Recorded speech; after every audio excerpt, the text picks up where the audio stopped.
जय हिंद दोस्तों। आइए आप सभी का स्वागत है हमारे अपने चैनल सुपर स्टडी पर। दोस्तों, आज का हमारा टॉपिक राष्ट्रपति से संबंधित होगा। जैसा कि आपको स्क्रीन पर तो दिख ही रहा होगा कि आज हम राष्ट्रपति से संबंधित 52 से लेकर 61 तक अनुच्छेदों को इसी ट्रिक के माध्यम से पढ़ेंगे। दोस्तों, आप इस वीडियो को अंत तक जरूर देखिएगा, आपको इस वीडियो से निश्चित ही मदद मिलेगी।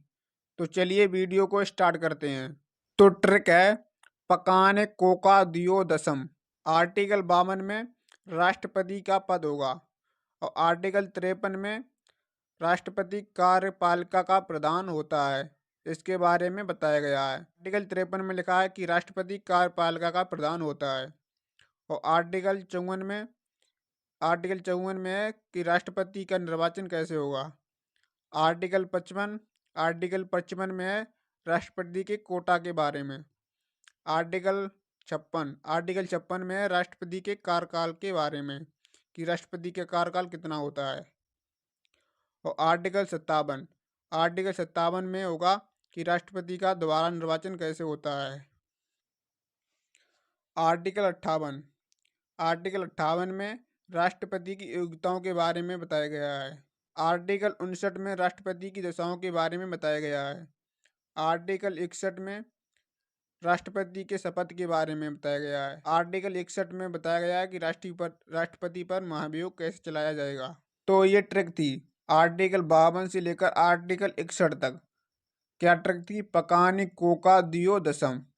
इसी ट्रिक के माध्यम से आपको राष्ट्रपति से संबंधित सभी अनुच्छेद याद रखने होंगे। अनुच्छेद 52 राष्ट्रपति का पद। अनुच्छेद 52 में है राष्ट्रपति का पद। राष्ट्रपति देश का औपचारिक नाम मात्र के लिए प्रमुख होता है। राष्ट्रपति का पद ब्रिटेन से लिया गया है। अनुच्छेद 53 में बताया गया है कि कार्यपालिका का प्रधान, यानी कि राष्ट्रपति कार्यपालिका का प्रधान होता है। कार्यपालिका का औपचारिक प्रधान राष्ट्रपति होता है, अर्थात सभी कार्य राष्ट्रपति के हस्ताक्षर के बाद किए जाएंगे। कार्यपालिका का वास्तविक प्रधान पीएम होता है। अनुच्छेद 54 राष्ट्रपति का निर्वाचन। राष्ट्रपति का निर्वाचन एकल संक्रमणीय अनुपातिक पद्धति द्वारा अप्रत्यक्ष रूप से गुप्त मतदान होता है। तो राष्ट्रपति का निर्वाचन एकल संक्रमणीय अनुपातिक पद्धति द्वारा होता है। एकल संक्रमणीय विधि क्या होती है? इस पद्धति द्वारा चुनाव में खड़े हुए सभी उम्मीदवारों को क्रम में वोट देना होता है। तो एकल संक्रमणीय का मतलब होता है कि जितने भी उम्मीदवार खड़े हैं उनको सभी को क्रम में वोट देना होता है।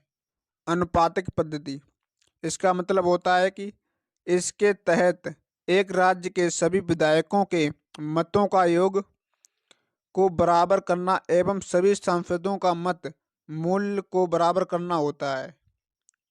तो अनुपातिक पद्धति आपको समझ में आ गई होगी, यानी कि एक राज्य के सभी विधायकों के मतों का योग बराबर करना एवं सभी सांसदों के मत मूल्यों को बराबर करना होता है।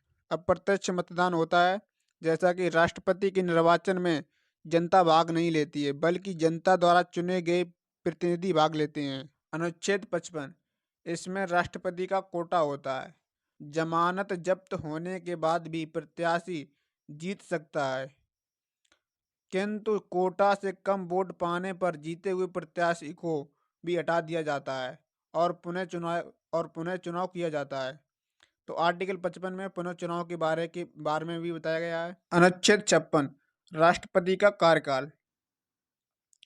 राष्ट्रपति का कार्यकाल 5 वर्ष का होता है। राष्ट्रपति का पद 5 वर्ष से पहले ही अगर खाली हो जाता है तो नया राष्ट्रपति 5 वर्ष के लिए आता है, ना कि बचे हुए शेष कार्य के लिए आता है। अनुच्छेद 57 दोबारा निर्वाचन। दोबारा निर्वाचन के बारे में अनुच्छेद 57 में बताया गया है। एक ही राष्ट्रपति दोबारा निर्वाचित हो सकते हैं। अब तक डॉक्टर राजेंद्र प्रसाद ही दोबारा निर्वाचित हुए हैं। अनुच्छेद 58 में राष्ट्रपति की योग्यताओं के बारे में बताया गया है। वह भारत का नागरिक होगा, उसकी 35 वर्ष की आयु होनी चाहिए, लोकसभा के सदस्य बनने की योग्यता रखता हो। 50 प्रस्तावक तथा 50 अनुमोदक होने चाहिए। अनुच्छेद 59 में बताया गया उसकी दशाएं एवं शर्तों के बारे में। वह पागलपन या दिवालिया ना हो, किसी भी लाभ के पद पर ना हो। अनुच्छेद 60 में राष्ट्रपति के शपथ के बारे में बताया गया है। राष्ट्रपति को शपथ दिलाने का कार्य सर्वोच्च न्यायालय के मुख्य न्यायाधीश करते हैं। इसकी अनुपस्थिति में सुप्रीम कोर्ट के शेष 33 न्यायाधीशों में वरिष्ठ न्यायाधीश की शपथ दिला सकते हैं। अनुच्छेद 61 में महाभियोग की चर्चा की गई है या इम्पीचमेंट। राष्ट्रपति को उसके पद से हटाना महाभियोग कहलाता है। महाभियोग शब्द केवल राष्ट्रपति के लिए प्रयोग होता है। महाभियोग की प्रक्रिया यूएसए के संविधान से लिया गया है। महाभियोग में विधानमंडल का कोई भी सदस्य भाग नहीं ले सकता है। महाभियोग में संसद के दोनों सदनों के निर्वाचन तथा मनोनीत सदस्य भाग लेते हैं। राष्ट्रपति पर महाभियोग किसी भी सदन से प्रारंभ हो सकता है। जो सदन महाभियोग प्रारंभ करना चाहता है उसे अनुमति लेने के लिए 1/4 मत की आवश्यकता होती है। 1/4 मत मिलने के बाद सदन महाभियोग को 2/3 बहुमत से पारित करेगा। पारित करने के बाद दूसरे सदन में भेजने के 14 दिन पूर्व इसकी सूचना राष्ट्रपति को दे दिया जाता है। राष्ट्रपति दूसरे सदन में जाकर अपनी बात रखने में सफल रहें तो महाभियोग रद्द हो जाएगा।